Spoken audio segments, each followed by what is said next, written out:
ஓம் சாய்ராம், ஜெய் சாய்ராம். என் அன்பு குழந்தையே, உன்னுடைய வாழ்க்கையில் நீ எப்படி எதிர்காலத்தில் முன்னேறப் போகிறோம் என்ற கவலையோடு, மனதில் குழப்பத்தோடு எப்போதுமே இருந்து கொண்டிருக்கிறாய். அது உனக்கு தேவையே இல்லாத விஷயம். நீ கவலையே படாதே. விரைவில் உனக்கான மாறுதல்கள் எல்லாம் ஏற்பட போகிறது. அந்த மாறுதல்கள் எப்படி இருக்கும் என்று நீ பயப்படாதே. அது நன்றாகவே இருக்கும். உன் எதிர்கால வாழ்க்கைக்கு ஏற்ற மாறுதல்களாக இருக்கும். நல்ல மாறுதல்களாக இருக்கும். அந்த மாறுதல்கள் ஏற்பட போகிறது.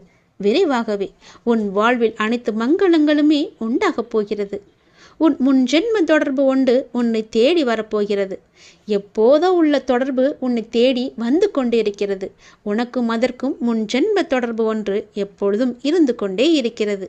அது உன்னை தேடி வந்து கொண்டிருக்கிறது. நீ நினைத்தது நடக்கவில்லையா? நான் தான் காரணம். உனக்கு எது நல்லதோ அதை மட்டும்தான் நான் நடத்துவேன். நீ கோபத்தில் புலம்பினாலும் அதற்கெல்லாம் நான் கவலைப்பட மாட்டேன். கோபத்தில் நீ என்னை திட்டினால் கூட நான் அதை பெரிதாக எடுத்துக்கொள்ள மாட்டேன். உன்னை திட்டும் உரிமை எனக்கு இருக்கும்போது நீ என்னை திட்டும் உரிமை உனக்கு கிடைக்காதா? நிச்சயம் உண்டு. உனக்கென்று படைக்கப்பட்ட ஒன்று உன்னை வந்து சேரும் நாள் வெகு தொலைவில் இல்லை. நீ தவமாய் வேண்டி நின்ற உன் வேண்டுதல் நிறைவேறப் போகிறது. நீ சிந்திய கண்ணீர் இனி ஆனந்த கண்ணீராக மாறும். உன் பொறுமையும் நம்பிக்கையும் இனி வீண் போகாது. செல்வமே, நீ மகிழ்ச்சியுடன் வாழப்போகிறாய். உனக்கானது உன்னிடத்தில் வந்து சேரும் நேரத்தை நீ நெருங்கிவிட்டாய். குருவை துதிப்பதற்கு மிஞ்சிய செயல் வேறொன்றுமே கிடையாது.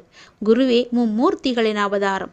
குருவின் மீது திட நம்பிக்கை இருந்தால் உனக்கு நல்லது மட்டுமே நடக்கும். ஒருவன் முழு மனதுடன் நம்பிக்கையுடன் என்னை நாடி என்னிடமே வந்தால் அவன் உடல் ஆன்மா இரண்டை பற்றியும் எந்தவித கவலையும் கொள்ள வேண்டியிருக்காது. நான் உன்னுடன் எப்பொழுதுமே இருப்பேன். உனக்குள்ளே இருப்பேன். உனக்கு புறத்தும் இருப்பேன். நீ எப்படி இருந்தாலும் என்ன செய்தாலும் அவ்வாறு நான் உனக்கு துணையாகவே இருப்பேன். தேவர்களும் பிறப்பெடுக்க விரும்பும் மானிட பிறப்பில் செய்வதற்கு எத்தனையோ இருக்கின்றது. இது தெரியாமல் மாயையில் திளைத்து பொறாமை, கோபம், துவேஷம், உதாசீனப்படுத்துதல் போன்ற செயல்களில் நாம் உழன்று கொண்டிருக்கிறோம். புனரபி ஜனனம் புனரபி மரணம் என்பது போல இந்த உலோகத்தில் பிறப்பதும் இறப்பதுமான சுழற்சி நடந்து கொண்டுதான் இருக்கும். எதற்காக இந்த மனித ஜென்மம் எடுத்திருக்கிறோம் என்று கேட்கிறார் ஒருவர். பல வகைகளில் வழி தவறி ஓடும் மனதை அவர் மீது வைத்து கவலை இல்லாமல் இருக்கும்படி கோருகிறார். வழி தவறிய மனதை அப்பாவிற்கு அர்ப்பணம் செய்ய வேண்டுமென்றால் முதலில் நம் மனதை நாமே கட்டுப்படுத்தி அதற்கு பிறகு பகவானுக்கு நாம் அர்ப்பணம் செய்ய வேண்டும். அவ்வாறாக நம்முடைய மனதை கட்டுப்படுத்த வேண்டுமென்றால் அது பூரண விசுவாசத்துடன் செய்யப்படும் பூஜை, பஜனை, பாராயணம், பலவிதமான வேள்வி பூஜைகள் என பலவாறு இருக்கிறது. அவற்றால் மட்டுமே முடியும். கலியுகத்தில் நாமஸ்மரணை மட்டும் போதும் என்கிறார் நம்முடைய கடவுள். கண்மூடித்தனமாக இல்லாமல் எனது பக்தர்களாக இருங்கள் என்பதை நினைவு கூறுகிறார். கவனத்தோடு மனதை ஒருமுகப்படுத்தி கொண்டு என்னுடைய நாமத்தை நீங்கள் ஸ்மரணம் செய்து கொண்டே வாருங்கள். உங்களுடைய வாழ்வில் எல்லாமே நல்லதாகவே அமையும். கடல் அலை போல 1000 துன்பங்கள் எனக்கு வந்தாலும் நான் விரும்பும் இறைவன் என்னை கற்றியம் கரை சேர்ப்பார் என்ற நம்பிக்கை உனக்கு முழுமையாக இருக்கிறது. அதனால் எந்த கவலை, எந்த துன்பம் வந்தாலும் உன்னை ஒன்றும் செய்துவிட முடியாது. நானே பார்த்து கொள்கிறேன். எல்லா பொறுப்பும் என்னுடையது. அப்பா இறைவன் நான் இருக்கும்போது உனக்கு ஏன் இந்த வீணான கவலை? எல்லாவற்றையுமே இறைவனிடம் செலுத்து. எல்லாம் நல்லதாகவே நடக்கும். அவசர முடிவுகளை தவிர்த்து பகவான் மீது நம்பிக்கை வைத்து அவரின் கட்டளைக்காக காத்திருப்பவர்களுக்கு கண்டிப்பாக ஏதோ ஒரு மனித உயிரின் மூலமாக உதவி செய்வார் கடவுள் என்பது நிச்சயம் உண்மை. சிலர் தங்களுக்கு அசாதாரணமான திறமையும் எந்த ஒரு கடினமான பணியையும் நிறைவேற்றும் இணையற்ற சக்தியும் இருப்பதாக கருதுகின்றனர். இந்த ஆணவமான பன்மையால் அவர்கள் செய்யும் எந்த பணியும் எதிர்பார்த்த பலனை தராது. தன்னம்பிக்கை என்பது நல்லதுதான், ஆனால் எல்லை மீறினால் அது ஆபத்தானது.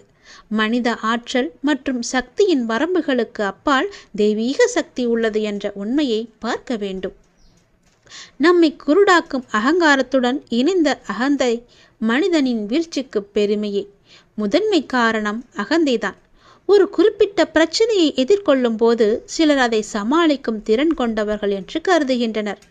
பிரச்சனையின் தன்மையை புரிந்து கொள்ளாமல் அவசர முடிகளை எடுத்து பரிதாபமாக தோல்வியடைந்து நஷ்டத்தையே சந்திக்கின்றனர். ஆனால் நமது வாழும் கடவுளான இறைவனிடம் பிரார்த்தனை செய்வது மூலம் நமது பிரச்சனைகளுக்கு தீர்வு காண முடியும். நமது செயல்களில் வெற்றி பெற முடியும். கடவுளின் அருளையும் வெற்றியையும் அவசரத்தில் பெற முடியாது என்பதை நீங்கள் உணர வேண்டும். கடவுளிடமிருந்து நமது பிரச்சனைகளுக்கு சரியான தீர்வு கிடைக்க நாம் நம்பிக்கையுடனும் எதிர்பார்ப்புடனும் காத்திருக்க வேண்டும். ஒரு பூ பூப்பது அல்லது ஒரு பழம் பழுக்க வைப்பது கடவுளுடைய விருப்பத்தால் மட்டுமே சாத்தியமாகும். அது கூட சிறிது நேரம் எடுக்கும். அதுபோல நமது பிரச்சனைகளை சிக்கல்களை எல்லாம் தீர்க்கும்போது கடவுளுக்கு வழிகாட்டுதலுக்காக கொஞ்சம் பொறுமையாக நாம் காத்திருக்க வேண்டும். கடவுளின் வழிகாட்டுதல் நமக்கு தேவை என்று நினைக்கும் பட்சத்தில் நாம் பொறுமையாக நம்பிக்கையுடன் காத்திருக்க வேண்டும். எதிர்பார்ப்புடன் காத்திருப்பது தவிர்க்க முடியாதது. நாம் கடவுள் மீது உறுதியான நம்பிக்கையை வைத்து ஆழ்ந்த பக்தியுடன் பிரார்த்தனை செய்தால் கடவுள் நமது சிக்கலான பிரச்சனைகளை தீர்க்க கண்டிப்பாக உதவுவார். எந்த வேலையை செய்தாலும் சரி, ஒவ்வொரு கணமும் அசைக்க முடியாத நம்பிக்கையை கடவுள் மீது நாம் கடைப்பிடித்தால் பக்தன்தான் விரும்பிய மனோதாரங்கள் அனைத்திலும் நிறைவு பெறுவான். எந்த விஷயத்தையுமே எளிதாக செய்ய முடியும். சீக்கிரம் உங்கள் பிரார்த்தனைகள் அனைத்தும் நடக்க எல்லாம் வல்ல இறைவன் மீது பிரார்த்தனை செய்யுங்கள். இறைவன் மீது நம்பிக்கை வைத்து பிரார்த்தனை செய்து பொறுமையாக காத்திருங்கள். உன்னுடைய வேண்டுதல்கள் நீண்ட நாள் பிரச்சனைகள் என எல்லாம் தீரும் வரைக்கும் அந்த கடவுள் மீது முழுமையான நம்பிக்கை, அசைக்க முடியாத நம்பிக்கையுடன் பொறுமையாக நாம் காத்திருக்க வேண்டும். எப்போதும் அசையாத நம்பிக்கையுடன் நாம் இருக்க வேண்டும். நாம் சொல்லிவிட்டோம், நமக்கு செய்ய கடவுள் இருக்கிறார் என்ற நம்பிக்கையோடு அவர் மீது முழுமையான பக்தி கொண்டு நாம் காத்திருக்க வேண்டும். உன்னுடைய வாழ்க்கையில் ஒரு அதிசயம் நடக்காதா என்று காத்திருந்தாய் அல்லவா? அந்த அதிசயம் இன்று இப்போது நடக்கப் போகிறது. பல அதிசயங்கள் நடக்கப் போகிறது. பல நன்மைகள் உன்னை தேடி வரப்போகின்றது. நிச்சயம் நான் அதை நடத்தி தருவேன். தெளிவான மனம் எல்லோருக்கும் இருப்பதில்லை. இந்த உலகில் உன்னை சுற்றி நடக்கும் சம்பவங்கள் அனைத்துமே அதற்கேற்ப உன்னை செயல்பட வைக்கும்.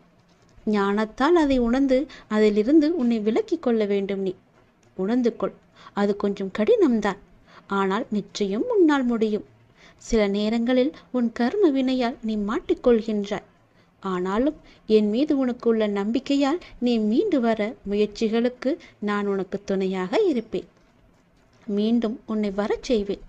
இந்த வாழ்க்கையை நீ சந்தோஷமாக வாழ்ந்துதான் ஆக வேண்டும். அதில் எந்த விதமான மாற்றமும் கிடையாது. இன்பம் துன்பத்தை சந்தித்தாலும் உன்னுடைய மனமானது சமநிலையில் இருக்க கற்றுக்கொள்ள வேண்டும். எல்லாமே உன்னால் முடியும். உண்மையான மகிழ்ச்சியை நிச்சயம் நான் உனக்கு தருவேன். நீ யாருடைய உதவி உனக்கு கிடைத்தால் நன்றாக இருக்கும் என்று உன் மனதில் நினைத்து கொண்டிருக்கின்றாயோ, அவரிடமிருந்து உனக்கு ஒரு நிச்சயமாகவே ஒரு அழைப்பு வரும். அவர் உனக்கு உதவி செய்ய முன் வருவார். அதற்கு தடையாக இருந்தவைகள் எல்லாம் இப்போது நீங்கும் நேரம் வந்துவிட்டது. அதனால் உன்னுடைய மனபாரம் தீர்ந்துவிடும். நீ கவலைப்படாதே. நீ கேட்ட இடத்திலிருந்து உனக்கு உதவி கிடைக்கப் போகிறது. அது எதுவாக வேண்டுமானாலும் இருக்கலாம். நீ என்ன கேட்டிருந்தாயோ அந்த உதவி உனக்கு நிச்சயம் கிடைக்கும். நீ என்னுடைய பிள்ளை. உன்னை நான் கைவிட மாட்டேன். கவலையின்றி நிம்மதியாக இரு. சிறு தடை வந்தாலும் அதை உடைத்து நீ மேலே செல்லப் போகின்றாய். உனக்கு பொற்காலம் தொடங்கிவிட்டது. உன் வாழ்வில் சில விஷயங்கள் தாமதமாக நடப்பதாக கவலைப்பட்டு கொண்டிருந்தாய் அல்லவா? அந்த கவலைக்கெல்லாம் ஒரு முற்றுப்புள்ளி வைத்து விட்டேன். இனி நீ செய்யும் காரியங்கள் எந்த தாமதமுமின்றி உடனடியாக நடப்பதற்கான சூழ்நிலைகள் உன்னை தேடி வரப்போகின்றன. உனக்கு என் மேல் வருத்தம் இருக்கலாம். ஏன் இத்தனை தடைகள் தாமதங்கள் என்று. எல்லாவற்றிற்குமே ஒரு காரணம் உண்டு. இனி உன் வாழ்க்கை வேகம் எடுக்கப் போகிறது. நீ சுறுசுறுப்பாக செயல்பட போகிறாய். உன் எல்லா பிரச்சனைகளுக்குமே முடிவு கிடைக்கப் போகிறது. எல்லாவற்றிலுமே உனக்கு வெற்றியும் கிடைக்கப் போகிறது. ஏனென்றால் உன் வாழ்க்கையில்தான் பல அதிசயங்களை நான் கொண்டு வரப்போகின்றனே. பல நன்மைகளை நடக்க வைக்கப் போகின்றனே. நிச்சயம் நான் நடத்தி தருவேன் என்ற நம்பிக்கை உனக்குள் இருந்தால் இது எல்லாமே சாத்தியமாகும். இது என் மீது சத்தியம். நிச்சயம் நடக்கும். உன் வாழ்க்கையில் நீ கேட்ட உதவி நிச்சயம் உனக்கு கிடைக்கும். ஒரு நபரிடமிருந்து உனக்கு ஒரு அழைப்பு வரும். தடையாக இருந்த உதவியெல்லாம் இனி தடை நீங்கி தானாக உன்னை தேடி வரும். உன் மனபாரம் முற்றிலுமே குறைந்துவிடும். உனக்கான பொற்காலம் இந்த நொடி முதல் ஆரம்பித்து விட்டது. எல்லோரும் மனித பிறவி எடுத்திருப்பது எதனால் தெரியுமா? நம்முடைய பூர்வ ஜென்ம ஏதோ ஒரு கர்மவினை மிச்சம் இருப்பதால் நாம் மனித பிறவிகளை தொடர்ந்து எடுத்துக்கொண்டே இருக்கின்றோம். நம்முடைய கர்மா கழியும் வரை நாம் இதை செய்துதான் ஆக வேண்டும். அந்த கடவுள் சும்மா விடமாட்டார். அந்த கர்மாவும் நம்மை சும்மா விடாது. கர்மாவிற்கென்று 9 விதிகள் இருக்கின்றது. அதை நன்கு அறிந்து கொண்டால் இந்த ஜென்மத்திலாவது நாம் புண்ணியம் செய்கிறோம். இந்த பிரபஞ்சத்தில் நாம் எதை செய்தாலும் அது நமக்கே திருப்பி வந்து சேரும். இதுதான் முதல் விதி. வாழ்வில் நமக்கு நடப்பது எதுவும் தானாக அதுவாக நடப்பதில்லை. நமக்கு தேவையானதை நாம் தான் நடத்தி செல்ல வேண்டும். இது 2வது விதி. சிலவற்றை ஏற்றுக்கொண்டால் மட்டுமே மாற்றம் நிகழும். இது 3வது விதி. 4வது விதி, நம்மை நாம் மாற்றிக்கொள்ளும் பொழுது நம் வாழ்க்கையும் நம்மை பின்பற்றி மாறிவிடும். இது 4. 5வது விதி, நம்முடைய வாழ்வில் நிகழ்பவற்றிற்கு நாம் தான் பொறுப்பு என்று உணர வேண்டும். நேற்று, இன்று, நாளை என இவை 3ம் ஒன்றோடு ஒன்று தொடர்புடையது. அதை நாம் நன்றாக அறிந்தும் இருப்போம். இது 6வது விதி.